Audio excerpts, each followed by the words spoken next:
सदाशिवसमारम्भां शङ्कराचार्यमध्यमाम् अस्मदाचार्यपर्यन्तां वन्दे गुरुपरम्पराम्। हरिः ओं శ్రీ గురుభ్యో నమః. హరిః ఓం. వేదాంత డిండిము 34వ శ్లోకం చూద్దాం.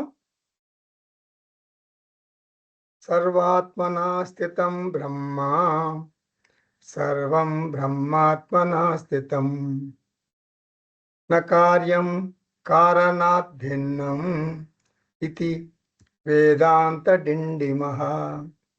ఇది చాలా చాలా మంచి శ్లోకం. కొంచెం మనకు బాగా పట్టించుకోవాల్సిన శ్లోకం. ఎందుకంటే ఇక్కడేమో బ్రహ్మను ఉన్నాడు, అంటే నేను బ్రహ్మన్ అనుకున్నా కూడా నేను బ్రహ్మన్, ఓకే. అక్కడ జగత్తు ఉంది కదా, అసలు జగత్తుకి బ్రహ్మన్కి ఏమిటి సంబంధం? ఇది దీంట్లో సారాంశం ఈ శ్లోకానికి. బ్రహ్మన్కు జగత్తుకు ఏమి సంబంధం? బ్రహ్మన్ను జగత్తును మనం రెండు తత్వాలుగా లెక్కించకూడదు. ఒకటి బ్రహ్మన్, రెండు జగత్తు. ఇవి రెండు అంశాలు, రెండు భిన్న విషయాలు అని మనం అర్థం చేసుకోకూడదు. ఇది చాలా క్రక్స్ అన్నమాట వేదాంతానికి, శాస్త్రానికి క్రక్స్. భగవద్గీతకి సారాంశం ఇదే. అలా బ్రహ్మన్ అన్న బ్రహ్మన్న ఒకటే గుర్తుపెట్టుకోండి. చతుర్ముఖ బ్రహ్మ కాదు. ఆత్మన్, ఆత్మ రెండు ఒకటే. అలాగే బ్రహ్మన్, బ్రహ్మ రెండు ఒకటే. అంటే స్పిరిట్ అనమాట, ఇంగ్లీష్లో స్పిరిట్ అంటాం. సో జగత్తుగా అంటే జగత్తుకి లేకపోతే ఈ బ్రహ్మన్కి భిన్నంగా ఉంటే జగత్తు ఒకటి, బ్రహ్మన్ ఒకటి. అలా కనుక ఉంటే అది ద్వైతం అవుతుంది. అంత మాత్రాన అది ద్వైతం అవుతుంది కదా అని రెండు సమానం అని, రెండు ఒకేలా ఉంటాయని చెప్పకూడదు, చెప్పలేము. ఎందుకంటే జగత్తు అశుద్ధికి నిలయం. రాగం, ద్వేషం, సుఖం, దుఃఖం వగైరా వగైరా. బ్రహ్మనేమో శుద్ధం. రెండు ఒకటి ఎలా అవుతాయి? రెండు ఒకటి, రెండు ఒకటే అంటే ఏంటి దాని అర్థం? బ్రహ్మంలో కూడా అశుద్ధం ఉంది, అంటే మాలిన్యాలు ఉన్నాయి అని. కాబట్టి రెండు ఒకటే అనకూడదు. మరి ఏమనాలి? రెండు భిన్నం అని అనకూడదు. ఒకటి అనకూడదు, భిన్నం అనకూడదు. ఇది ఎట్లా ఉందంటే అత్త కోడలు కొట్లాడుకున్నట్టుంది.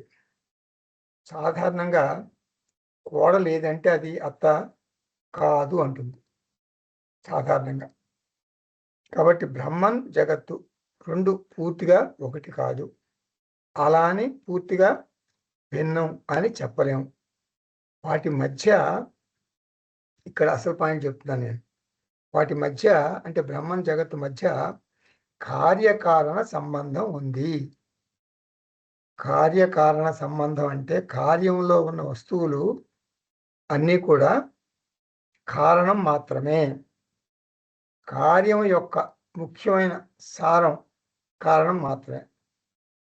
అలా అని కారణం అంతా ముఖ్యంగా కార్యమే ఉంటుంది అని చెప్పలేము. కారణం మాత్రమే అనేకంగా కార్యంలో ఉంటుంది. ఇప్పుడు బంగారం ఉంది, ఆభరణాలు ఉన్నాయి. బంగారం మాత్రమే అంటే కారణం మాత్రమే అనేక రకాల ఆభరణాలుగా వ్యక్తం అవుతుంది. కాబట్టి సర్వంలో సత్తా బ్రహ్మమే, అంటే బ్రహ్మమే సర్వంలా వ్యక్తం అవుతుంది. ఇది సత్య మిథ్యా సంబంధం అంటారు. ఇప్పుడు పాములో సత్తా ఎవరు? తాడు. తాడు పాములాగా వ్యక్తం అవుతుంది. ఇక్కడ పాము తాడు పూర్తిగా భిన్నం అని మనం చెప్పలేం. తాడు, పాము పూర్తిగా ఒకటే అని చెప్పలేం. పాములో విషం ఉంటుంది. తాడులో కూడా కొంచెం అప్పుడప్పుడు విషం ఉంటుందండి అని చెప్తామా? చెప్పలేం గదా! సత్య, మిథ్య సంబంధం అంటే అది ఎక్కడొచ్చినా కూడా మనం జాగ్రత్తగా అర్థం చేసుకోవాలి. సర్వాత్మనా స్థితం బ్రహ్మ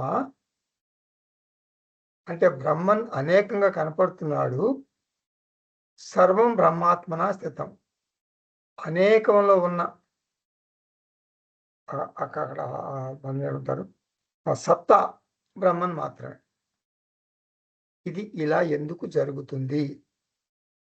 ఎందుకంటే నా కార్యం కారణాత్ భిన్నం. కార్యం కారణానికి భిన్నంగా లేదు. తదనే తన తదన్యత్వం అనన్యత్వం తత్ అనన్యత్వం ఆరంభన శబ్దాదివ్యః. అంటే ఈ మాటకి అర్థం వేదాంతం అంతా మన ఇండియన్ ఫిలాసఫీ అంతా ఈ రెండిటి మీద ఆధారపడి ఉంటుంది. ఏ రెండిటి మీద? బ్రహ్మన్‌కు, జగత్తుకు మధ్య ఉన్న సంబంధం ఏమిటి? అంటే ఈశ్వరుడికి, జగత్తుకి మధ్య ఉన్న సంబంధం ఏమిటి? ఈశ్వరుడు వేరు, జగత్తు వేరు అంటాడు. ఎవరు? ద్వైతిన్ అంటే ద్వైతంలో ఉన్న వ్యక్తి. చాలామంది ద్వైతం ఉంటారు. ద్వైతమే మేము ద్వైతం అండి అంటారు. ఇంక వాళ్ళు మారరు. పక్కా ద్వైతం అనమాట వాళ్ళు. వాళ్ళ సిద్ధాంతం అంటే ఇదే సిద్ధాంతం. ఈశ్వరుడు వేరు, జగత్ వేరు. That's all. ఇది ద్వైతం. ఒక కేటగిరీ. ఇంకొకళ్ళు ఏమంటారు? జగత్తు ఈశ్వరుడిలో భాగం. జగత్తు ఈశ్వరుడిలో ఒక భాగం. ఎవరు? విశిష్టాద్వైతంలో ఉన్న వ్యక్తి అలా అంటాడు. విశిష్టాద్వైతంలో ఉన్న వ్యక్తి ఏమంటాడు? ఈశ్వరుడు అంటే జగత్తు ఈశ్వరుడిలో ఒక భాగం. అంశి భావః మమైవాంశో జీవలోకే జీవభూత సనాతనః. ఇది. ఇప్పుడు అద్వైతంలోకి వచ్చేసరికి ఈశ్వరుడు వేరు, జగత్తు వేరు కాదు. అలా అయితే ఈశ్వరుడు పరిమితం, జగత్తు పరిమితం అయిపోయినట్లు తెలుస్తుంది. ఇది మనకి ఒప్పుకోదు. అద్వైతం ఒప్పుకోదు.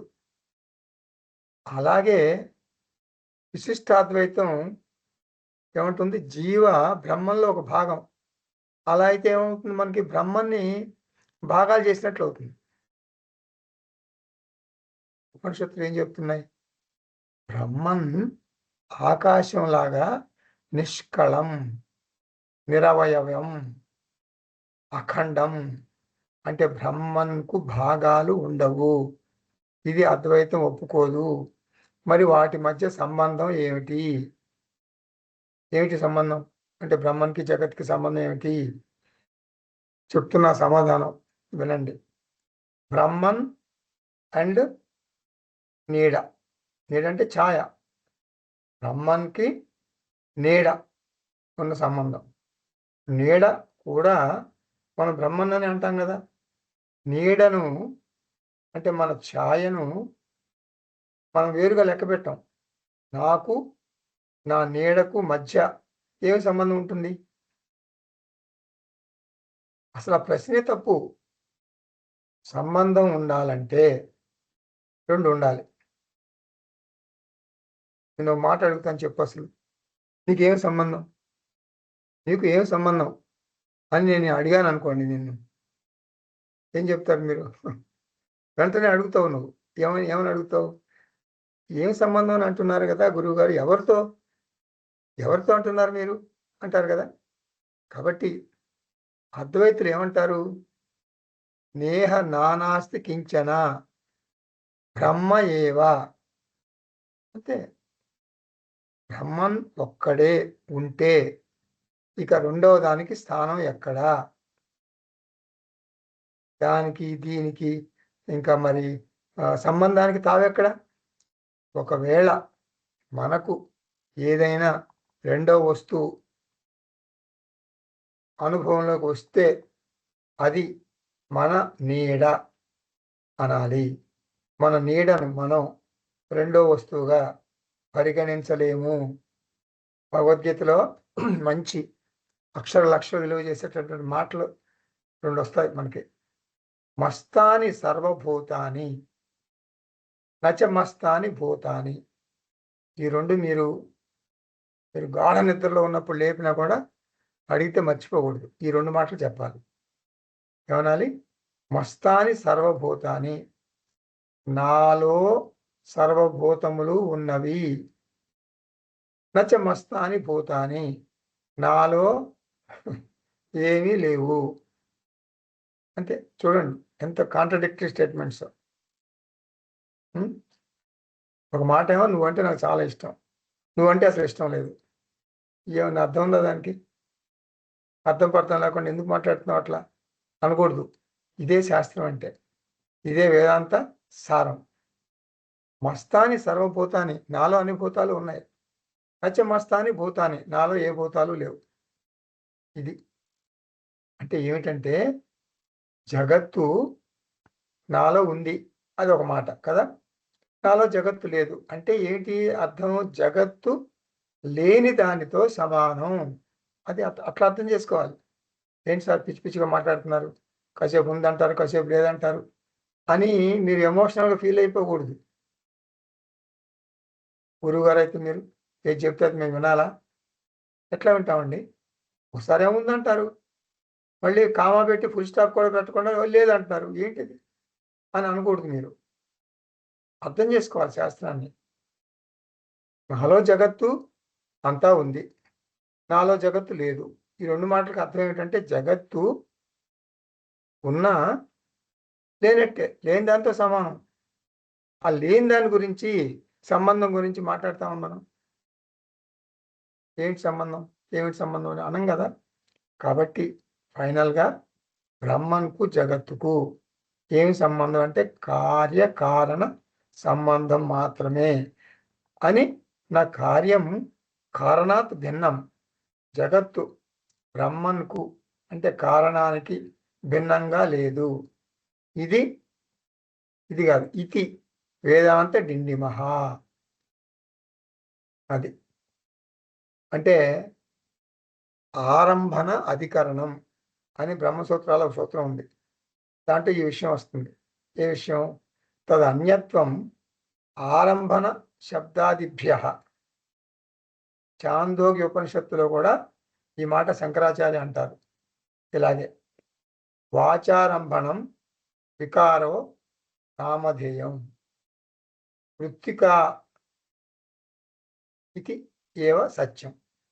అంటే మీకు బాగా పట్టుకుని ఉంటారు, ఈ పాటికి అర్థమై ఉంటుంది. మట్టి మాత్రమే సత్యం అంటే ఏమిటి? మట్టి మాత్రమే సత్యం అంటే ఏమిటి?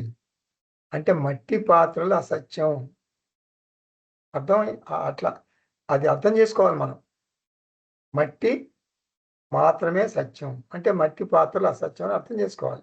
ఇప్పుడు 2 వ్యక్తులు ఉన్నారు. 2 వ్యక్తులు మనకు కనపడుతున్నారు. ఒక అతను చూపించి ఇతను తెలియగలవాడు అంటే ఏమిటి అర్థం? ఆ రెండో వ్యక్తి తెలివి కలవాడు కాదు అని అర్థం కదా.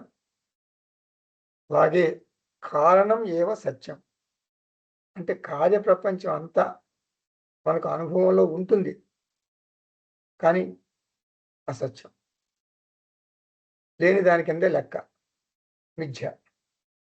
ఇప్పుడు సంబంధం ఏం చెప్పాలి? సత్య మిథ్య సంబంధ. అంటే సత్యానికి మిథ్యకి ఏమి సంబంధం ఉంటుంది? ఏమి సంబంధం ఉండదు.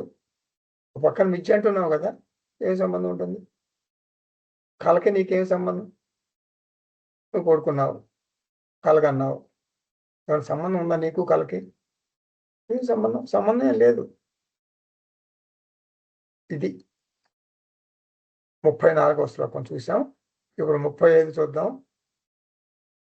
సత్తా స్ఫురణ సౌఖ్యాని భాసంతే సర్వవస్తుషు తస్మాత్ బ్రహ్మమయం సర్వం ఇది వేదాంత డిండిమః.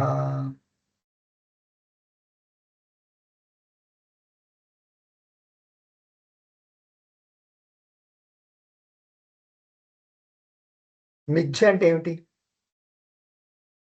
మిథ్య అంటే బ్రహ్మన్ నుండి 3 అప్పు తీసుకుంటుంది అనమాట. 3 అంశాలు అప్పు తీసుకుంటుంది బ్రహ్మన్ నుండి. అంటే జగత్తు మిథ్య. ఇది ఏం చేస్తుందంటే 3 ప్రాథమిక తత్వాలను బ్రహ్మం నుండి అరువుగా పుచ్చుకుంటుంది. ఆ 3 ఏమిటి? 1 సత్తా, 2 స్ఫురణ, 3 సౌఖ్యాని. ఇది మీ అందరికీ తెలిసిందే.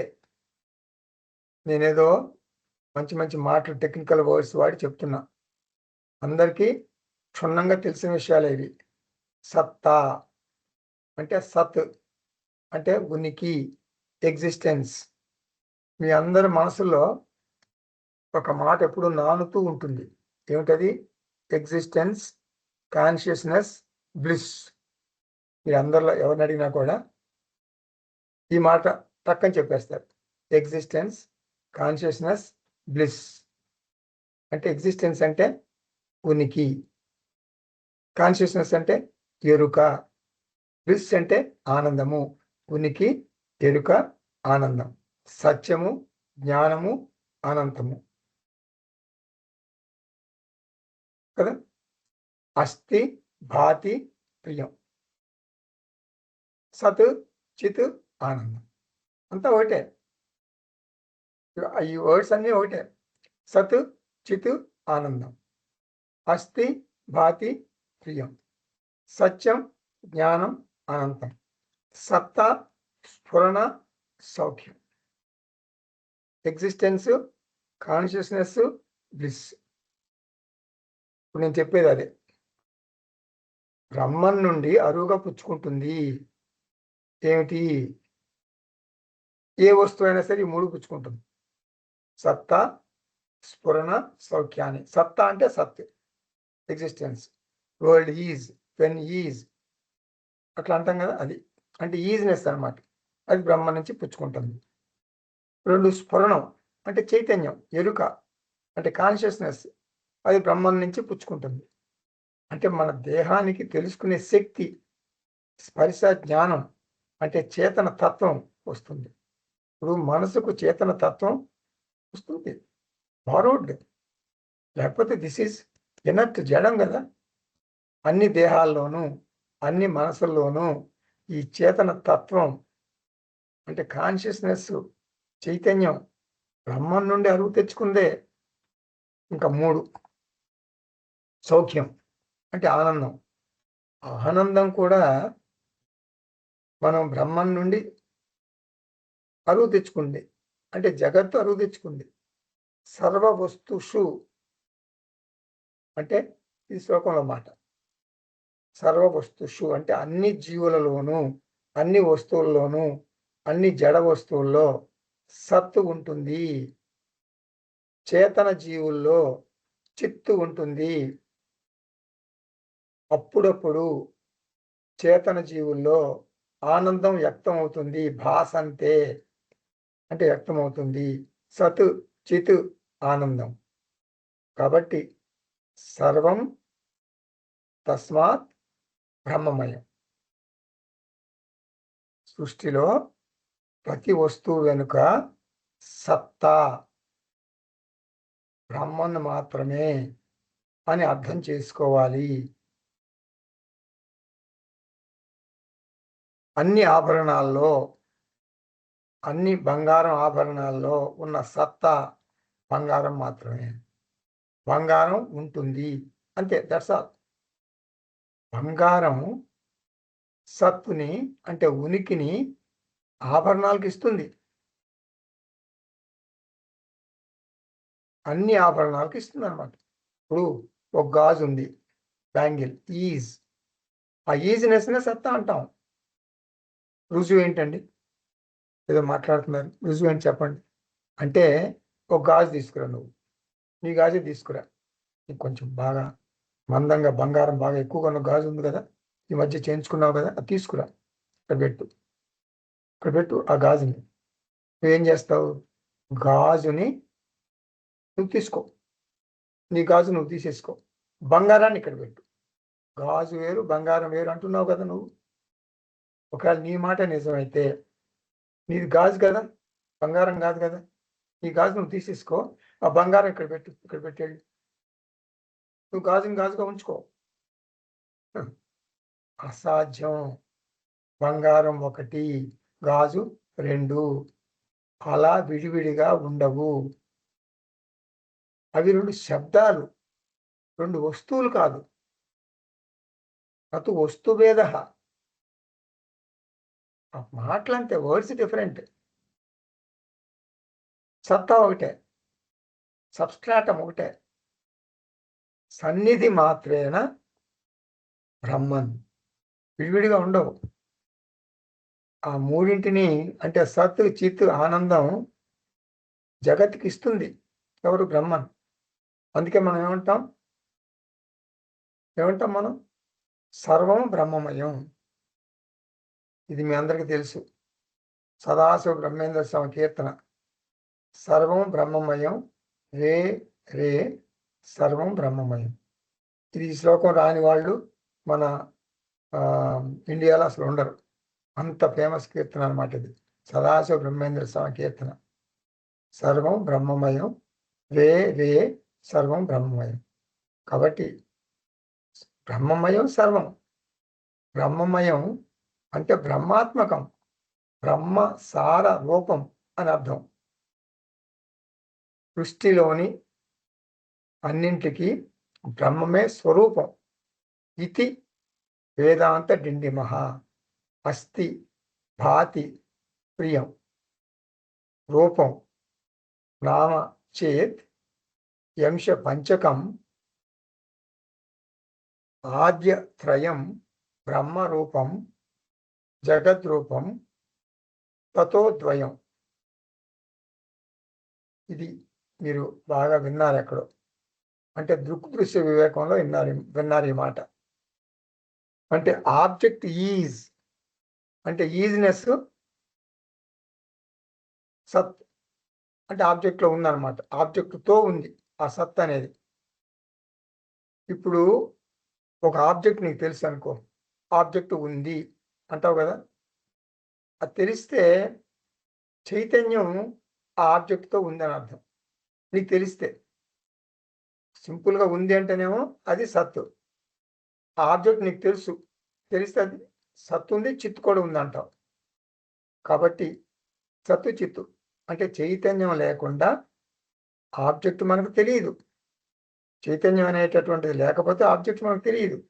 ఆ ఆబ్జెక్టు, ఆ వస్తువు నాకు చాలా ప్రియమైంది అంటావా, అప్పుడు ఆబ్జెక్ట్తో పాటు ఆనందం ఉంది. ప్రియమైనది అంటే ఆనందం ఇస్తుంది అని అర్థం. ఇప్పుడు అసలు విషయానికి వస్తున్నాను.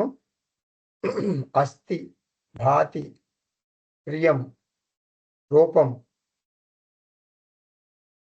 అంటే ప్రతి వస్తువుకి ఒక నామం రూపం ఉంటాయన్నమాట. 5 అంశాలు ఉంటాయి. అస్థి భాతి ప్రియం నామం రూపం. 5 అంశాలు ప్రతి వస్తువుకు ఉంటాయి. అంటే ఈజినెస్, నోన్నెస్, డియర్నెస్, నేమ్, ఫామ్. ఇంకా యూటిలిటీ అది అండర్స్టూడ్. ఇంకా ఒక వస్తువు ఉందంటే దాన్ని ఏదో యూజ్ చేసుకుంటాం కదా. నువ్వు యూజ్ చేసుకున్నా యూజ్ చేసుకోకపోయినా దానికి ఒక యూటిలిటీ ఉంటుంది కదా. ఇప్పుడు కుండ ఉంది, నువ్వు ఇంట్లో బోర్లించి పెట్టుకో, లేకపోతే వాడుకో, అది నీ ఇష్టం. కుండకైతే పాలు తోడు పెట్టుకోవచ్చు, నీళ్లు పట్టుకోవచ్చు, ఇంకా కుండలో ఏదైనా వస్తువులు పెట్టుకోవచ్చు, మరమరాలు పెట్టుకోవచ్చు, ఏదైనా చేసుకోవచ్చు. సో కాబట్టి కుండ అనేది నామం, గుండ్రంగా ఉంది రూపం. దానిలో మరమరాలు పెట్టుకున్నాను, లేకపోతే నీళ్లు పట్టుకున్నాను, పాలు పెట్టుకున్నాను, అది యూటిలిటీ కదా. సత్ చిత్ ఆనందం నామం రూపం, ఇది ఈ 5 అంశాలు ఉంటాయి. కాబట్టి సత్ చిత్ ఆనందం మొదటి 3 బ్రహ్మానికి సంబంధించినవి. చివరి 2 అంటే నామం రూపం యుటిలిటీ అనేది అండర్స్టూడ్ అని చెప్పాను, మీకు గుర్తుపెట్టుకోండి. నేమ్ అండ్ ఫామ్, ఈ లాస్ట్ 2 నామం రూపం మాయకు సంబంధించినవి. మాయ ఒకటి మాయగాడండి అంటాం మనం సాధారణంగా. ఎవరన్నా కోతలకు వస్తారు, బాబాయ్ గారు ఇది ఓ ఆ పొలం చూసారా, ఆ పొలం మీ కంటికి ఎంత కనపడుతుంది, అది ఓ అందాక ఆ పొలం అంతా మాదే బాబాయ్ గారు, మొత్తం మాదే అంటాడు. పుట్టిదే, వాడికి ఉంది 1 ఎకరం, నీకు దాదాపు 1000 ఎకరాలు చూపిస్తున్నాడు, నాదే అంటున్నాడు. అంత కోత, అంతా అబద్ధాలు చెప్తున్నాడు. అటువంటి వాళ్ళని ఏమంటాం, వాడు మాయగాడు రా అంటాం కదా. కాబట్టి మాయ అంటే లేనిపోయి చెప్పడం అసత్యం అన్నమాట. మాయ అంటే దానికి సత్తా ఉండదు, నామం ఉంటుంది. మాయ అంటే నామం ఉంటుంది, రూపం ఉంటుంది, యుటిలిటీ ఉంటుంది. కొండ ఉంది, చాలా చక్కగా ఉంది, టకా టకా ఇట్లా ఇట్లా వాయించవచ్చు దాన్ని. కొండ మీద మంచి మ్యూజిక్ కొట్టచ్చు, డోరు డప్పు కొట్టినట్టు కొట్టచ్చు. మరి దాంట్లో ఎన్నో మంచి పనులు చేసుకోవచ్చు. మరి కాబట్టి కుండ అనేది ఒక నామం, ఒక రూపం, ఒక యూజు, అంటే దాంతో వాడుకోవటం. ఆ నామం, రూపం, వాడుక ఇవన్నీ ఉన్నాయి. కానీ కుండ అనేటటువంటి పదార్థం లేదు, అది గట్టిగా పట్టుకోవాలి మీరు. కుండ అని నువ్వు ముద్దుగా పేరు పెట్టుకున్నావు అంతే. సత్తా ఏమిటి, కుండ వెనుక ఉన్న సత్తా ఏమిటి అంటే, సత్తా ఏంటి, మట్టి. గాజు, ఇది బ్యాంగిల్, ఇది నాకు తొడిగారు, ఎంతోమంది స్టేజ్ మీద నా చేతికి తొడిగారు గాజు, నన్ను సన్మానించారు, దాదాపు 100 మంది శాలువాలు కప్పారు, ఈ గాజు తొడిగారు, అందరూ మాట్లాడారు, నన్ను మించిన వాళ్ళు ప్రపంచంలో లేరన్నారు. ఇది గాజు, కరెక్టే, అది గాజే, దాని బ్యాంగిల్ అంతే కదా, గాజు కరెక్టే. అది కేవలం నామం, గాజు నామం, గుండ్రంగా ఉంది రూపం, చేతికి తొడుక్కున్నావు, అది ఉపయోగం. నామం, రూపం, ఉపయోగం, 3 అంతే. కానీ సత్తా ఎవరు ఈ గాజులో? నువ్వు గంట మాట్లాడుతున్నావు గాజు గురించి, కానీ సత్తా ఎవరు? సత్తా బంగారం. అట్లా అర్థం చేసుకోవాలి. సత్ చిత్ ఆనందం, నామ. సత్ చిత్ ఆనందం ఏమో బ్రహ్మకు సంబంధించినవి, నామ రూప మాయకి సంబంధించినవి. అట్లా అర్థం చేసుకోవాలి. అట్లా అర్థం చేసుకుంటే ఏమిటి సార్ లాభం నాకు అంటే, నువ్వు ఎప్పుడు రాగం, శోకం, మోహంలో ఉండవు. నందతి నందతి నందచ్చేవ, హాయిగా ఉంటావు. నీ భర్త ఐసీయూలో ఉంటాడు, నువ్వు బయట హాయిగా ఉంటావు. అంటే ఆనందిస్తావని కాదు, శాస్త్రం అర్థమైంది కదా. నామం ఎవరు? నా భర్త. రూపం ఎవరు? ఆయన 6 అడుగులు ఉన్నాడు, అందగాడు, కర్లింగ్ హెయిర్. నామం, రూపం, యుటిలిటీ అది నా భర్త. నాకు 4 పిల్లలు ఉన్నారు, మరి అందరినీ, నా భర్త నన్ను ప్రేమిస్తాడు, పిల్లల్ని ప్రేమిస్తాడు, ఇదంతా యుటిలిటీ. కానీ మిథ్య, నా భర్త మిథ్య. ఎందుకు మిథ్య? సత్తా, నా భర్తలో ఉన్న సత్తా బ్రహ్మన్ మాత్రమే. ఆ బ్రహ్మన్ చెక్కు చెదరదు. ఐసీయూలో ఉండదు బ్రహ్మన్, ఐసీయూలో ఉండేది దేహము, అనారోగ్యంగా ఉంది దేహము, వెంటిలేటర్లో పెట్టింది దేహాన్ని, బ్రహ్మని వెంటిలేటర్లో పెట్టలేదు. అంత మాత్రాన ఈ శాస్త్రం అర్థమైందని ఎవరైనా వస్తే వాళ్ళందరికీ శాస్త్రం వినిపించి నాకేమీ దిగులు లేదు, అది నామరూపాలు అని అనాలని రూల్ లేదు. మీరు అర్థం చేసుకోండి. శాస్త్రం మైండ్లో ఉంటుంది, వ్యవహారం బయట ఉంటుంది. వ్యవహారమే, శాస్త్రం. కాబట్టి శాస్త్రం అర్థం చేసుకుంటే ఈ బయట వ్యవహారం అంతా కూడా తమాషా, లీల, ఒక ఆట, క్రికెట్ మ్యాచ్.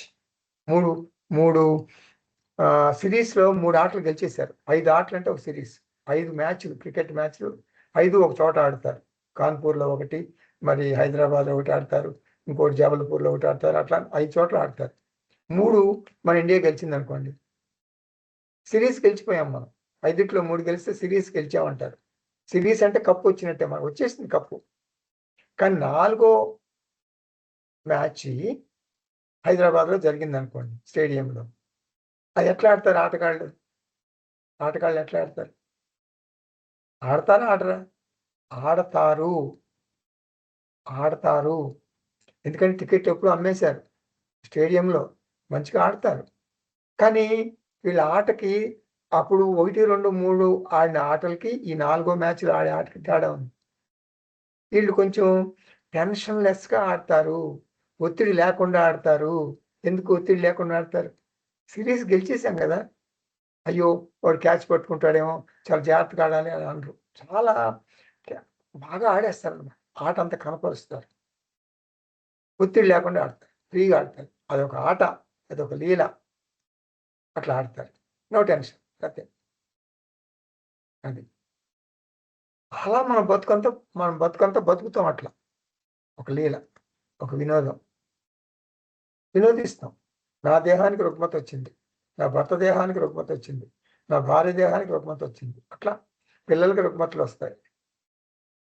ఎవరో ఎప్పుడో పోతారు. పిల్లలు ముందు పోవాలా. లేకపోతే నేనే ముందు పోవాలి. నాకు వయసు ఎక్కువ కదా! అందుకని నేను ముందర పోతా. ఇలా సిస్టమే ఉండదు. ఈ సిస్టమాటిక్‌గా ఉండదు. డెత్ విషయంలో సిస్టమాటిక్ డెత్ అండి. డెత్‌కి చాలా కొన్ని పద్ధతులున్నాయండి. అది వయసు ప్రకారం 70 ఏళ్ళు ముందర పోతాడు. తర్వాత 80 ఏళ్ళు పోతారు. అట్లా 80 ఏళ్ళ తర్వాత 90 పోతారు. అట్లా ఉండదు. ఏజ్ ప్రకారం పోరు. 50 ఏళ్ళ ముందర పోవచ్చు. 40 ఏళ్ళలో శంకరాచార్య 32 ఏళ్ళే ఎళ్ళిపోయారు కదా! మరి వివేకానంద 39 ఏళ్ళు ఎళ్ళిపోయారు కదా! మరి అందరూ 80 ఏళ్ళ దాకా బతుకుతారు. 85 ఏళ్ళ దాకా బతుకుతారని ఒక ఒక ఇది ప్రొసీజర్ ఏమి లేదక్కడ. గుర్తుపెట్టుకోండి. శాస్త్రం. నామం, రూపం అంతే. యుటిలిటీ అంతే.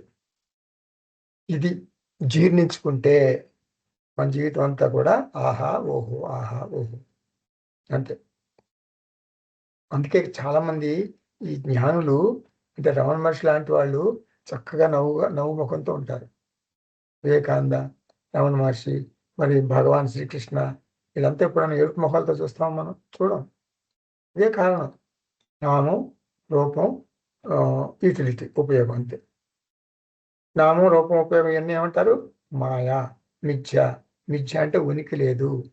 ఉనికి లేని దాన్ని మిథ్య అంటారు. ఉనికి ఉన్నదెవరు? బ్రహ్మన్. బ్రహ్మన్‌కి మరణం లేదు. దేహానికి మరణం ఉంటుంది. 36వ శ్లోకం చూద్దామా? ఘట కుడ్యాదికం సర్వం మృత్తికా మాత్రమేవ చ తదా బ్రహ్మ జగత్ సర్వం ఇది వేదాంత డిండిమః. ఇప్పుడు కొన్ని శ్లోకాలు మీకు మొదట్లో ఇచ్చిన ఒక ఆర్డర్‌లో ఉండవు. అప్పుడప్పుడు ఆర్డరు అటు ఇటు అవుతుంది. మీరేం కంగారు పడొద్దు. అలా జరిగిందనమాట. ఓకే. ఒక్కొక్క పుస్తకంలో ఒక్కొక్క నంబర్ ఉంటుంది ఒక్కో శ్లోకానికి. ఇప్పుడు నేను చెప్పే శ్లోకాలు మాత్రం ఆ నంబరే మీరు ఫాలో అవ్వండి. ఇప్పుడు 34, 35 శ్లోకాల్లో చెప్పిన విషయం ఇప్పుడు నేను చదివింది 36వ శ్లోకం. దీంతో కూడా అదే చెప్తున్నారు. ఇంచుమించుగా. 34లో ఏమన్నారు? కార్యం కారణానికి భిన్నంగా లేదు. జగత్తు బ్రహ్మన్‌కు భిన్నంగా లేదు. అట్లా ఈ 36వ శ్లోకంలో ఏమంటున్నారు? ఒక ఉదాహరణ చెప్పారు. అటువంటి ఆ కాన్సెప్ట్‌కి, ఆ స్టేట్మెంట్‌కి ఇక్కడ ఒక ఎగ్జాంపుల్ ఇస్తున్నారు. ఏమంటున్నారు? ఘట కుడ్యాదికం సర్వం మృత్తికా మాత్రం. ఘటం అంటే కుండ. కుడ్యం అంటే మట్టి. అంటే మట్టి గోడ. వెనకటి రోజుల్లో గోడలు మట్టితోనే కట్టేవాళ్ళు. మట్టి కారణం. కుండ కార్యం. మట్టికి భిన్నంగా వేరుగా ఏమీ లేదు. కుండ గాని, మట్టి గోడ గాని వేరుగా ఏం లేదు. అంతా మట్టే కదా! సర్వం బ్రహ్మమయం జగత్ అన్నట్టుగా సర్వం మట్టిమయం. సర్వం మట్టిమయం గోడ. సర్వం మట్టిమయం కుండ. ఇదే విధంగా సర్వం బ్రహ్మమయం అంటున్నాం. బ్రహ్మన్ కారణం కాబట్టి ఘట కుటియాధికం సర్వం, మట్టి పాత్రలన్నీ సత్తా ఏమిటి? మృత్తిక మాత్రమే. ఇది చాందోగ్యోపనిషత్తులో కూడా ఉంది. ఏమన్నారు? వాచారంభనం వికారో నామధేయం. మన భగవద్గీతలో 6th చాప్టర్లో కూడా ఉంది. ఏముంది? సర్వం జగత్ బ్రహ్మైవ ఇది. అట్లా ఉంటుందన్నమాట. అంటే మృత్తికా మాత్రం ఏ వచ ఇది వేదాంత డిండిమః. 37వ శ్లోకం చూద్దాం. అవస్థాత్రితయం యస్య క్రీడా భూమితయా స్థితం తదేవ బ్రహ్మ జానీయాత్ ఇది వేదాంత డిండిమః. బ్రహ్మన్ తనంత తాను కర్త భోక్త కాదు, అంటే అకర్త అభోక్త. కాబట్టి అహం బ్రహ్మాస్మి అని కూడా బ్రహ్మని చెప్పలేడు. అసలు అహం బ్రహ్మాస్మి అంటే నోటితో చెప్తున్నాడు కదా. అసలు బ్రహ్మన్ అకర్త అభోక్త అంటున్నాం కదా. సో కాబట్టి అహం బ్రహ్మాస్మి అని చెప్పాడు అంటే అది మాయ. వ్యవహారం చేస్తున్నాడు. వ్యవహారం చేయాలంటే మాయ కావాలి. జ్ఞాన వ్యవహారం లేక కర్మ వ్యవహారం. జ్ఞాన వ్యవహారం అంటే స్పిరిచువల్ దానికి కానీ లౌకిక వ్యవహారం కానీ ఏది చేయాలన్నా, ఏ వ్యవహారం చేయాలన్నా మాయా ఉపాధి కావాలి. అందుకనే బ్రహ్మన్ ఇంత అందమైన ప్రపంచాన్ని సృష్టించాడు. ఈ కొండలు, నదులు, సముద్రాలు, మనుషులు అన్ని ఎంత భగవత్ సృష్టే కదా. ఎందుకు? తన వినోదం కోసం. బ్రహ్మన్ ఎక్కడున్నాడు? ఎక్కడున్నాడు బ్రహ్మన్? బ్రహ్మన్ ఇక్కడ ఉన్నాడు. సముద్ర ఒడ్డున సముద్రాన్ని సృష్టించాడు అనకూడదు.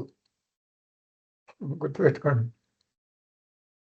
వ్యవహారానికి అంటే ఎక్కడున్నాడు బ్రహ్మన్ అంటే ఏమన్నారు మీరు? మన అందరిలోనూ బ్రహ్మనే ఉన్నాడు. అన్ని జీవుల్ని సృష్టించింది బ్రహ్మనే. వ్యవహారానికి మనస్సు కావాలి. మనస్సు ద్వారానే చైతన్యం వ్యక్తం అవుతుంది. ఈ సృష్టిలో ముఖ్యమైన అంశం ఏమిటి? మనస్సు. రెండో ముఖ్యమైన అంశం ఏమిటి? ప్రాణం. మనస్సు 3 అవస్థల్లో ఉంటుంది. అవస్థాత్రయం అంటాం కదా. ఒక అవస్థ నుండి మరొక అవస్థకు ఎప్పుడు మారుతూ ఉంటుంది మనస్సు. ఎప్పుడు నిద్రావస్థలోనే ఉండిపోతే వ్యవహారం ఎట్లా చేస్తాం? ఒక మనిషి ఎప్పుడు కోమాలో, హాస్పిటల్లో కోమాలో ఉన్నాడు అనుకోండి, అతనికి ఏం తెలిసి వ్యవహారాలు ఏముంటాయి? శృతి సార సముద్రంలో అవస్థాత్రయం గురించి చక్కగా చెప్తారు. జాగ్రత్త, స్వప్న, సుషుప్తి అవస్థలు. ఈ 3 కూడా చాలా ముఖ్యమైనవి. జాగ్రత్త అవస్థలోనే మనం ఏం చేస్తాం? ఉపయోగిస్తాం ఫ్రీ విల్. ఇప్పుడు వేదాంత డిండిమం క్లాస్కి వెళ్తాం. అట్లా అని స్వప్నావస్థ తీసిపడేయకూడదు. స్వప్నావస్థ కూడా చాలా ముఖ్యం. స్వప్నావస్థ ఎందుకు ముఖ్యం? ఎందుకంటే స్వప్నావస్థలో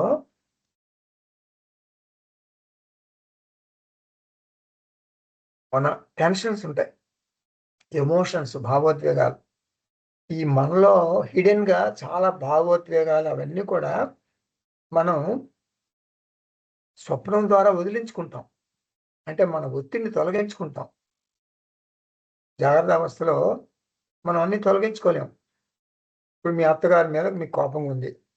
అత్తగారిని నెత్తి మీద ఒక ఒక ఏదన్నా ఒక బండ మంచి రాయి పెట్టి కొట్టాలనుంది అత్తగారిని. అంటే అంత కోపం ఉందన్నమాట.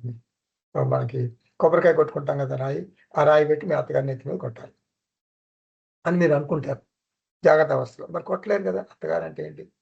మాతృ దేవోభవ టైప్ కదా. మరి అత్తగారిని కూడా గౌరవించాలి. గౌరవించకపోతే భార్య ఊరుకోదు. ఎట్లా కొడతారు? కొబ్బరికాయ కొట్టి రాయి పెట్టి అత్తగారిని నెత్తి మీద కొడతారా? కొట్టరు. అనుకుంటారు మనసులో కొట్టాలి అన్నంత కోపం వస్తుంది. ఏం చేస్తారు? స్వప్నంలో కొట్టారు అత్తగారు.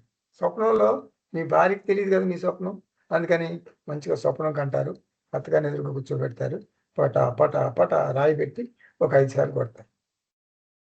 ఆనందిస్తారు కొట్టి. ఆవిడ అబ్బో అబ్బో అయ్యో అయ్యో అని ఏడుస్తుంటుంది అత్తగారు. మీరు ఆనందిస్తారు. పోయింది. మీ టెన్షన్ అంతా పోయినట్టేగా. అట్లా మన ఒత్తిడిని తొలగించుకుంటాం. జాగ్రత్త అవస్థలో ఈ మిథ్యాత్వాన్ని అర్థం చేసుకోవటానికి మనం జాగ్రత్త అవస్థలో మిథ్యాత్వాన్ని అర్థం చేసుకోవటానికి స్వప్నావస్థ మనకు ఉపయోగపడుతుంది. స్వప్నం ద్వారా మాత్రమే జాగ్రత్త ప్రపంచం మిథ్య అని స్పష్టంగా తెలుస్తుంది మనకి. మళ్ళీ చెప్తున్నా ఈ సెంటెన్స్. స్వప్నం ద్వారా మాత్రమే జాగ్రత్త ప్రపంచం మిథ్య అని మనకు స్పష్టంగా తెలుస్తుంది. విశ్వం దర్పణ దృశ్యమాన నగరీ తుల్యం నిజాంతర్గతం పశ్యన్ ఆత్మని మాయయా బహిర్వోద్భూతం యథా నిద్రయా. మాయకు మంచి ఉదాహరణ నిద్ర, అంటే స్వప్నం. నిద్ర అండ్ స్వప్నం లేకపోతే మనకు మాయా మిథ్య అర్థం కావు. మరి సుషుప్తి అవస్థ కూడా ముఖ్యమే. ఇప్పుడు మనకి విశ్రాంతి కావాలి కదా, విశ్రాంతి మనకు సుషుప్తిలోనే కదా లభించేది. కాబట్టి మనస్సు ఈ అవస్థాత్రయం ద్వారా, ఈ 3 అవస్థల ద్వారా ఒక ఆట స్థలం లాగా మనసు ఉపయోగపడుతుంది అనమాట. ఇది ఈ 3 అవస్థలకి ఒక ఆట స్థలం లాగా మన మనసు ఉపయోగపడుతుంది. ఆట స్థలంలోనే, అంటే ప్లే గ్రౌండ్లోనే బ్రహ్మన్ జీవాత్మ తెలుస్తాడు. అంటే జీవాత్మ వేషం వేసుకుంటాడు. అంటే బ్రహ్మన్ జీవాత్మ అవతారం ఎత్తుతాడు. ఇప్పుడు చెప్పండి, మనం ఎవరం? మనం అందరము బ్రహ్మన్ యొక్క అవతారాలే. నేను మనసుకు సాక్షిని అని అర్థం చేసుకోగలిగితే నాకు జీవితం ఒక వినోదం. అవస్థాత్రయ సాక్షి, వ్యవహారాలకు చెలింపదు. సాక్షి అని మర్చిపోయి ఆట స్థలమైనటువంటి మనస్సుతో మమేకం అయిపోతే, తాదాత్మ్యం చెందితే అప్పుడు నేను సాక్షి అనేటటువంటి ఉన్నత స్థితి నుండి అహంకారం అనే తక్కువ స్థితికి పతనం చెందుతాను. అర్థమైంది కదా? ఈ సీక్రెట్ మర్చిపోతే పతనం చెందుతా నేను. అప్పుడు ఈ అవస్థాత్రయం నన్ను బాధిస్తుంది. కాబట్టి అవస్థాత్రయవాన్ అవ్వకూడదు అహంకారంతో. అవస్థాత్రయవాన్ అవ్వకూడదు అంటే అహంకారం ఉందని అర్థం. అవస్థాత్రయ సాక్షిగా ఉండాలి. బ్రహ్మన్ స్వస్వరూపంతో ఎట్లా ఉండాలి? నువ్వు అవస్థాత్రయ సాక్షిగా ఉండాలి. అహంకారం అంటే అవస్థాత్రయవాన్, అహంకారంతో ఉంటాను అంటావు అనుకో, ఫాలో శాస్త్ర మారో గోలి, ఫాలో శాస్త్ర ఎక్కడ కుదురుతుంది గురుగారు? శాస్త్రం ఎక్కడ కుదురుతుంది? నేను బిజినెస్ చేసుకోవాలా? కొద్దో గొప్ప నేను అన్యాయం చేయకపోతే, అధర్మం చేయకపోతే బిజినెస్ ఎట్లా చేస్తాను గురుగారు? అవస్థాత్రయ సాక్షిగానే ఉండలేను. మమేకం అవ్వాలా అని అంటావా? గుర్తుపెట్టుకో, అహంకారం అంటే బేర్ హగ్, అంటే ఎలుగుబంటి కౌగులి. నీ జీవితంలో అహంకారంతో బతికితే ఈ బతుకు అహంకార బతుకైతే, సాక్షి బతుకైతే ఆనందం. అహంకారం బతుకైతే ఏమంటున్నారు? బేర్ హగ్, ఎలుగుబంటి కౌగులి. ఎలుగుబంటి అంటే మన ఎలుగుబంటి అంటాం కదా, అంటే సింహం, పులిలాగా అదొక జంతువు కదా. ఆ ఎలుగుబంటి కౌగులించుకుంది అనుకో, ఎలుగుబంటి నేను కౌగులించుకుంది. మనిషి కౌగులించుకుంటే ఓకే, ఎలుగుబంటి కౌగులించుకుంటే నువ్వు చనిపోవటం ఖాయం. అటువంటి దాన్ని వాడతారనమాట ఒక ఫ్రేజ్. బేర్ హగ్ అంటే ఎలుగుబంటి కౌగులి, నువ్వు చచ్చిపోవటం ఖాయం. ఎలుగుబంటి నేను కౌగులించుకుందంటే నువ్వు మరణించావని అర్థం. అది అంటే ఆ బేర్ హగ్ అనే మాట వాడతారు. కాబట్టి నువ్వు అహంకారంతో జీవిస్తే అయిపోయావు, నువ్వు మరణించినట్టే. అంటే నువ్వు నరకం అనుభవిస్తావని అర్థం. అది నీ బతుకు నరకం అన్నమాట. నీ బతుకు నరకం. మనస్సును ఉపయోగించుకో. మనస్సు మన తప్పదు, ఉపయోగించుకోవాలి కదా. కానీ మనస్సుని ఉపయోగించుకో, తప్పులేదు. కానీ మనస్సుతో తాదాత్మ్యం చెందితేనే సమస్య వస్తుంది. అది గుర్తుపెట్టుకో. అహంకారం అంటే సంసారం. యస్య అంటే ఆ బ్రహ్మంకి అవస్థాత్రయం అంటే అవస్థాత్రితయం, అది శ్లోకంలో ఉన్నమాట. అంటే మనస్సు అండ్ 3 అవస్థలు. ఇది క్రీడా భూమి తయాస్థితం, ఒక ఆట స్థలం లాగా వినోదానికి ఉపయోగపడుతుంది. అంటే ఒక రిక్రియేషన్ సెంటర్, ఒక క్లబ్బు అనమాట. ఆ క్లబ్‌లో అన్ని ఆటలు ఆడుకుంటారు. ఒక రిక్రియేషన్ టైం ఉంటుంది. వెళ్ళిపోతారు హ్యాపీగా. అది క్లబ్‌లో మనం ఆడుకుంటాం. That's all. ఇంటికెళ్ళిపోతాం. నేను మర్చిపోకూడదు. మర్చిపోతే ఏమవుతుంది? అహంకారం వస్తుంది. ఇప్పుడు పెళ్ళవుతుంది. పెళ్ళిలో ఏం చేస్తారు? 3 ముళ్ళేస్తారు. 3 ముళ్ళు పడితే ఒక్కసారి పెళ్ళవగానే డమ్ డమ్ డమ్ డమ్ అని గట్టి మేళం కొడతారు. 3 ముళ్ళేసేస్తారు. ఆ క్షణం నుంచి ఏం జరుగుతుంది? వీళ్ళు ఎన్నో వందల మందికి ముడులు పడినట్టు. నువ్వు ఒక భార్య మెడలో 3 ముళ్ళేస్తున్నావు. నువ్వు ఎన్నో వందల మందికి 3 ముళ్ళేసినట్టు లెక్క. అంటే ఏమిటి? ఎన్నో వందల మందికి ఎన్నో వందల మందితో నీకు కొత్తగా చుట్టరికాయలొస్తాయి. బంధుత్వాలు ఏర్పడతారు. అలాగే ఒక్కసారి నీ మనసుతో వివాహం అయితే నీకు, అంటే నీ మనసుతో నువ్వు కనెక్షన్ పెట్టుకుంటే ఎన్నో కొత్త కనెక్షన్లు వస్తాయి. ఏమిటి కొత్త కనెక్షన్లు? మైండ్‌తో పెళ్ళైతే నీ దేహం, ఇంద్రియాలు వగైరా అన్నీ వచ్చేస్తాయి. అంటే బాడీ కనెక్షన్‌తో ఫ్యామిలీతో నీ కనెక్షన్ అంతా బాడీతోనే కదా! నీ బాడీతోనే కదా ఫ్యామిలీ కనెక్షన్. కుటుంబంతో బంధం ఏర్పడుతుంది. ఇది నీ బాడీతో కనెక్షన్. అంతే. నీ బాడీతో కుటుంబంతో బంధం ఏర్పడుతుంది. కుటుంబానికి ఎవరితో సంబంధం? అంటే నీ స్థూల శరీరానికా? సూక్ష్మ శరీరానికా? అంటే నీ కుటుంబంతో సంబంధం ఎవరికి? స్థూల శరీరానికే. నీ సూక్ష్మ శరీరాన్ని, నీ మనసుని ఎవరు చూస్తారు? స్థూల శరీరానికి మాత్రమే సంబంధం. పూర్వజన్మలో నీకు సూక్ష్మ శరీరం ఉంది. కానీ నీకు ఈ కుటుంబంతో సంబంధం లేదు. క్రీడా భూమితయా స్థితం. నేను సాక్షిగా ఉన్నంత వరకు మాత్రమే ఈ క్రీడ, ఆట, ఫన్. అహంకారం ఉంటే సంసారం. మీరు బాగా పట్టుకోవాలంటే ఒక స్విమ్మింగ్ పూల్ అనుకోండి. స్విమ్మింగ్ పూల్ ఈత వచ్చిన వాడికి ఒక మంచి ఆట స్థలం. ఈత రాని వాడికి ఒక శ్మశానం. అంతే కదా! అవస్థాత్రయం ఒక స్విమ్మింగ్ పూల్. ఈత కొలననమాట. ఇది వేదాంత డిండిమః. 38వ శ్లోకం. యన్నాదౌ యచ్చ నాస్తంత్యే యన్మధ్యే భాతమప్యసత్ అతో మిథ్యా జగత్ సర్వం ఇది వేదాంత డిండిమః. ఇప్పుడు నేను చెప్పే అంశం, ఈ అన్ని శ్లోకాల్లో వచ్చేటటువంటి అంశం చాలా ముఖ్యమైనది వేదాంతంలో. జగత్ మిథ్య అనేది అనమాట ముఖ్యమైన అంశం. ఇప్పుడు వేదాంతంలో మనకి 3 కదా విషయాలు. బ్రహ్మ సత్యం, జగన్మిథ్య, జీవో బ్రహ్మైవ నాపరః. 3. బ్రహ్మన్ పారమార్థిక సత్యము, అబ్సల్యూట్ రియాలిటీ, అన్కండిషనల్ రియాలిటీ. జగత్తు వ్యావహారిక సత్యము, కండిషనల్ రియాలిటీ. నేను బ్రహ్మన్. ఈ 3 మళ్ళీ చెప్తున్నా. బ్రహ్మన్ పారమార్థిక సత్యము, అది 1. 2 జగత్తు వ్యావహారిక సత్యము. 3 నేను బ్రహ్మన్. అంతే. జగత్తు మిథ్యాత్వం గురించి మాండూక్య కారికలో ఇలా అంటారు. ఆగమాపాయత్వం. గుర్తుంచుకోవాలి కొన్ని మాటలను మనం. దృశ్యత్వం, భౌతికత్వం, సగుణత్వం, సవికారత్వం. అంటే జగత్తు అనిత్యం, అశాశ్వతం, అంటే మిథ్య. ఆగమాపాయత్వం అంటే వచ్చిపోయేది, తాత్కాలికంగా ఉండేది. తాత్కాలికంగా ఉండేదాన్ని ఏమంటారు? మిథ్య అంటారు. మాండూక్యంలో 2వ చాప్టర్లో ఒక మంత్రం ఉంది. ఏమిటది?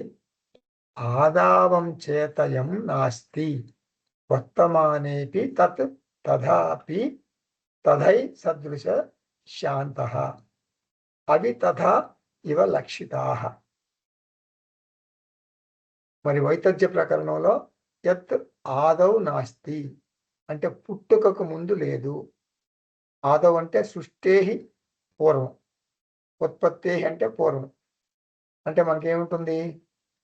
డిఓబి అంటే డేట్ ఆఫ్ బర్త్కు ముందు లేదు, ఈ దేహం లేదు. Date of DoD date of death తర్వాత ఈ దేహం ఉండదు. మన రోజు మన పేపర్లో ఒబిచ్యువరీ కాలం అని ఉంటుంది, అంటే సంతాపం ఇస్తారు, పలానా వాళ్ళు మరణించారు, ఇది డేట్ ఆఫ్ బర్త్, ఇది డేట్ ఆఫ్ డెత్, ఇది అని ఫోటో వేసి ఫోటో కింద వేస్తారు ఒబిచ్యువరీ కాలంలో. అక్కడ మన ఫోటో ఉందో లేదో మనం చూసుకోవాలి. అది మన ఫోటో లేదనుకోండి, మనం బతుకున్నట్టు లెక్క. లెఫ్ట్ హ్యాండ్ సైడ్లో డిఓబి ఫోటో కింద, రైట్ హ్యాండ్ సైడ్లో DOD date of death, date of birth. ఇంతే, date of death, date of birth. ప్రాగభావ అండ్ ప్రధ్వంస అభావ అంటే మధ్యలో కూడా, అంటే డేట్ ఆఫ్ బర్త్ ముందుకు లేదు, date of birth date of birth date of death తర్వాత లేదు, ముందు లేదు, తర్వాత లేదు అంటున్నాం కదా. మధ్యలో ఉంది కదా. నిజానికి మధ్యలో కూడా లేదు. ఇదేంటి సార్ పిచ్చిగా మాట్లాడుతున్నారు? అనద్దు. డేట్ ఆఫ్ బర్త్ ముందు లేదు, డేట్ ఆఫ్ డెత్ తర్వాత లేదు, మధ్యలో కూడా ఉన్నట్టు కనపడుతుంది కానీ లేదు. ఏంటి చెప్తా, వినండి జాగ్రత్తగా.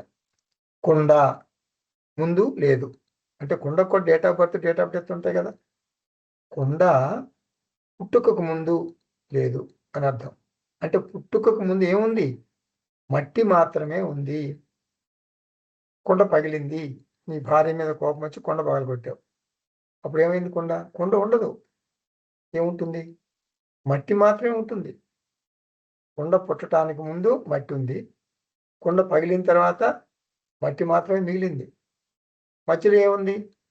కుండ ఉంది అని అనుకుంటాం, ఇది మన భావన. గౌడపాదులు ఏమంటారు? మధ్యలో కూడా కుండ ఉంది అని నువ్వు అనుకుంటున్నావు, ఇది మన భావన. మధ్యలో కూడా మట్టే ఉంది, నామరూపాల మట్టి ఉంది. మధ్యలో కూడా నామరూపాలతో మనం పిలుచుకునేటటువంటి మట్టి ఉంది. అంతే, ఒక ప్రత్యేకమైన నామం, రూపం, ప్రయోజనం ఉంది అంతే. ఏం చేస్తాం మనం? వ్యవహారం కోసం ఒక పేరు పెట్టుకున్నాం. దేనికి పెట్టుకున్నాం? మట్టికి. అంతే, కుండ అన్నాం అంతే. మట్టి మాత్రమే కుండ రూపంలో ఉంది. కుండ అంటే నామ రూప ప్రయోజనాల్ని ఇస్తుంది అంతే. మనం తప్పు చేస్తున్నాం, ఏమంటున్నాం? కుండ అంటున్నాం. ఎందుకు? మట్టి కొండ షేప్లో ఉంది కాబట్టి. మట్టికి షేప్ లేదు కదా. మట్టి ముద్ద నుండి కొండ రూపంలోకి గుండ్రంగా మారింది కాబట్టి మనం ఏం చేస్తున్నాం? ఒక కొత్త వస్తువు అని భ్రమపడుతున్నాం. మన సౌలభ్యం కోసం, మనం వాడుకోవటం కోసం ఓ పేరు ఇచ్చాం. ఏమంటే కొండ అన్నాం. ఆ కొండ అనే నామరూపాలకి మనం బానిసం అయిపోతున్నాం. మా తాతగారు ఆ కొండ వాడారు, మా నాన్నగారు ఆ కొండ వాడారు, నేను కూడా ఆ కొండ వాడుతున్నాను. అటువంటి కొండ పగిలిందా అని దాని మీద రాగం పెట్టేసుకుంటున్నాం, బానిసం అయిపోతున్నాం. కొండంటే ఒక వస్తువు అనుకోండి, మట్టి సంగతి మర్చిపోతున్నాం. నామ రూపాల వలలో చిక్కుకుపోయి నలిగిపోతున్నాం. కొండను ఒక కొత్త పదార్థం అని మురిసిపోతున్నాం. కొత్త పేరుతో ఉన్న మట్టి అని తెలిస్తే త్రికాలలోనూ ఉన్న మట్టి మాత్రమే. Clay was, clay is, clay will be. మధ్యలో పాట్ అనే వర్డ్, WORD వర్డ్ ఉంది, పదార్థం కాదు. ఇప్పుడు అసలు విషయం చెప్తున్నా. పదార్థం లేని కుండ వంటి నామరూపాలను మిథ్య అంటారు. మట్టి స్థానంలో బ్రహ్మను పెట్టండి. ఇప్పుడు అసలు విషయం అది. కుండ సంగతి మనకెందుకు, మన సంగతి మనం మాట్లాడుకుందాం. మట్టి స్థానంలో బ్రహ్మను పెట్టాలి. బ్రహ్మన్ మట్టి కాదు. మనం ఉదాహరణ చూసాం ఇందాక, మట్టి మట్టి మట్టి కుండ. ఇప్పుడు మట్టి స్థానంలో బ్రహ్మను పెట్టాం. బ్రహ్మనే మట్టి కాదు. కుండ స్థానంలో ఏం పెట్టాలి? జగత్తుని పెట్టాలి. మట్టి స్థానంలో బ్రహ్మన్, కుండ స్థానంలో జగత్. ఇప్పుడు వేదాంతం ఏం చెప్తుంది? వేదాంతం ఏం చెప్తుందంటే Brahman was, Brahman is, Brahman will be. Clay was, clay is, clay will be అన్నాం కదా ఇందాక. అలా Brahman was, Brahman is, Brahman will be. మధ్యలో ఏముంది? ఏముంది మధ్యలో? సుబ్బారావు, సుబ్బలక్ష్మి ఉన్నారు. వాళ్ళు ఎవరు? వాళ్ళు బ్రహ్మనే. నామరూపాల ప్రయోజనాలు ఉన్నాయి. సుబ్బారావు మంచివాడు, సుబ్బలక్ష్మి మంచి మనిషి కాదు. నామరూపాలు ప్రయోజనాలు అంతే. ఉన్నది బ్రహ్మనే. నామరూపాల ప్రయోజనాలు ఉన్న బ్రహ్మన్. కాబట్టి జగత్ ఏమిటి? Arriving, departing. నామ రూప, ఆయారాం గయారాం. నామరూపాలు మాత్రమే. మిథ్యా నామరూపాలు. శ్లోకం చూడండి. ఆదౌ చ అంతే చ యత్ నాస్తి. ముందు లేదు, తర్వాత లేదు. ప్రాక్ ప్రధ్వంస అభావౌ తత్. అంటే అవన్నీ మధ్యే అపి, మధ్యలో కూడా అసత్ అంటే లేదు. ముందు లేదు, తర్వాత లేదు, మధ్యలో కూడా లేదు. అంటే ఏంటనమాట? కొత్త పదార్థంగా మధ్యలో లేదు. మధ్యలో ఉంది, ఆ బ్రహ్మనే ఉన్నాడు మధ్యలో కూడా. కొత్త పదార్థంగా లేడు. భాతం అపి, కొత్త పదార్థం అనిపిస్తుంది, కానీ అది అసత్, ఉనికి లేనిది. జాగ్రత్త ప్రపంచం జాగ్రత్త అవస్థలో ఉంటుంది, స్వప్న ప్రపంచం స్వప్నావస్థలో ఉంటుంది. జాగ్రత్త నుండి స్వప్నానికి వెళితే జాగ్రత్త ఉండదు. స్వప్నం నుండి జాగ్రత్త ప్రపంచానికి వస్తే స్వప్న ప్రపంచం ఉండదు. కాబట్టి జాగ్రత్త ప్రపంచం, స్వప్న ప్రపంచాలు ఆదౌ అంతేచ వచ్చిపోతుంటాయి. కాబట్టి సర్వం జగత్, ప్రపంచం అంతా, వరల్డ్ అంతా, WORLD వరల్డ్ అంతా, ఎల్ అనే లెటర్ తీసేస్తే ఏమవుతుంది? WORLD world. ఆ ఎల్ తీసేశారనుకోండి, WORD వర్డ్ అవుతుంది. WORD word. వరల్డ్ అంటే వర్డే, అంటే వాచారంభణం. అంటే చాందోక్యంలో చెప్పింది వాచారంభణం. అతో జగత్తు సర్వం మిథ్య. మిథ్య అంటే లేదు అని కాదు. మిథ్య అంటే కండిషనల్ రియాలిటీ. ఒక కాలంలో ఉంటుంది, ఒక కాలంలో ఉండదు. ప్రయోజనం ఉంటుంది. మనిషి ఉంటాడు, మనిషికి ప్రయోజనం ఉంటుంది, బతుకుతాడు, కొన్ని పనులు చేస్తాడు. ఒక కాలంలో ఉంటుంది. కండిషనల్ రియాలిటీ అంటే ఒక కాలంలో ఉంటుంది, ఒక కాలంలో ఉండదు. ప్రయోజనం ఉంటుంది. కొండ ఉపయోగపడుతుంది. ఒక మట్టి ముద్ద, నీటిని తెచ్చుకుంటామా? మట్టి ముద్ద అక్కడే ఉంది, ముద్దను పట్టుకో. నీళ్ళు తెచ్చుకుంటావా? తెచ్చుకోలేవు కదా. కొండతో తెచ్చుకుంటాం. కాబట్టి మిథ్య అంటే ప్రయోజనం ఉంటుంది, అనుభవంలో ఉంటుంది మనకి. దానికి ఒక ఆర్డర్లీనెస్ ఉంటుంది, అంటే క్రమబద్ధత ఉంటుంది, యూటిలిటీ ఉంటుంది, ఎక్స్పీరియన్సిబిలిటీ ఉంటుంది, అనుభవం ఉంటుంది. అది ఇవన్నీ కూడా మిథ్య. సర్వం జగత్ మిథ్య ఇది వేదాంత డిండిమః. 39వ శ్లోకం చూద్దాం. యదస్త్యాదౌ యదస్త్యంతే యన్మధ్యే భాతి తత్సత్యం బ్రహ్మైవైకమిదం సత్యం ఇది వేదాంత డిండిమః. ఇప్పుడు మనకు రివర్స్ ఆర్డర్లో చెప్తున్నారు ఈ శ్లోకం. యత్ ఆదౌ అస్తి అంటే సర్వదా అస్తి అంటే సత్యం. ఆదౌ అస్తి అంటే గతంలో ఉంది. అంతే యత్ అస్తి భవిష్యత్తులో ఉంటుంది. యత్ మధ్య స్వయం అస్తి. స్వయం అనే మాటకు చాలా ముఖ్యం అన్నమాట ఇక్కడ. అంటే మధ్యలో కూడా స్వయంగా అంటే స్వంత ఉనికి లేకుండా ఉంటుంది అన్నమాట. మధ్యలో కూడా అప్పు తెచ్చుకోకుండా ఉంటుంది. అంటే కొండలాగా కాదు. కొండ కాలంలో మాత్రమే ఉంటుంది. అంటే అరువు తెచ్చుకున్న ఉనికితో ఉంటుంది అన్నమాట కొండ.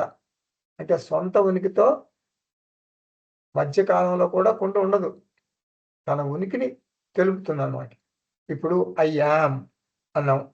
బాల్యాదిశ్యపి జాగ్రత్త దిశ సు తథా సర్వాసు అవస్థ స్వపి వ్యా వృత్తాతు అనువర్తమానాం అహం ఇది అంత స్ఫురంతం సదా. అంటే అవస్థాతోనే వచ్చిపోతుంది. బాల్యం, కౌమారం, యవనం వచ్చిపోతుంటాయి. అన్నింటిలోనూ సాక్షిగా ఉండేది, మారకుండా నిత్యం ఉండేది ఎవరు? అయ్యాం అంటే సాక్షి చైతన్యం. అదే బ్రహ్మన్, అది నేను. యత్ స్వయం భాతి, స్వప్రకాశం కలది, సెల్ఫ్ ఎవిడెంట్ అంటే సెల్ఫ్ ఎగ్జిస్టెంట్, అద్వయం బ్రహ్మ, ఈ సాక్షి చైతన్యం కదా. ఇది వేదాంత డిండిమః. 40వ శ్లోకం చూద్దాం. పురుషార్థత్రయావిష్టాః పురుషాః పశవో ధ్రువం మోక్షార్థీ పురుషః శ్రేష్టః ఇది వేదాంత డిండిమః. ఈ జ్ఞానం మాత్రమే దివ్యమైన భవ్యమైన జ్ఞానం, స్వేచ్ఛనిచ్చే జ్ఞానం, ముక్తినిచ్చే జ్ఞానం. కాబట్టి మానవ జీవితం అంతా ఈ ఆత్మ జ్ఞానాన్ని పొంది జీర్ణించుకోవడానికి అంకితం చేయాలి. ఇది మానవ జన్మ యొక్క సార్థకత. ఇదే మానవ జన్మ యొక్క సార్థకత, మానవ జీవితం యొక్క పరమార్థం, మానవ జీవితానికి ఒక విలువ, ఒక వెలుగు. అంతే. కేనోపనిషత్తు ఏం చెబుతుంది? మానవ జీవితానికి ఆత్మజ్ఞానమే వెలుగు అంటుంది. ఈ జ్ఞానానికి జీవితాన్ని ఎవరు అంకితం చేస్తారో ఆ మనిషిని మాత్రమే మనిషి అని పిలవాలి. ఇతరులు మనుష్య వేషంలో ఉన్నటువంటి పశువులతో సమానం అంటుంది కేనోపనిషత్తు. స్వస్తి. ఓం పూర్ణమద పూర్ణమిదం పూర్ణాత్ పూర్ణముదచ్యతే పూర్ణస్య పూర్ణమాదాయ పూర్ణమేవావశిష్యతే. ఓం శాంతి శాంతి శాంతి. హరి ఓం. శ్రీ గురుభ్యో నమః. హరి ఓం.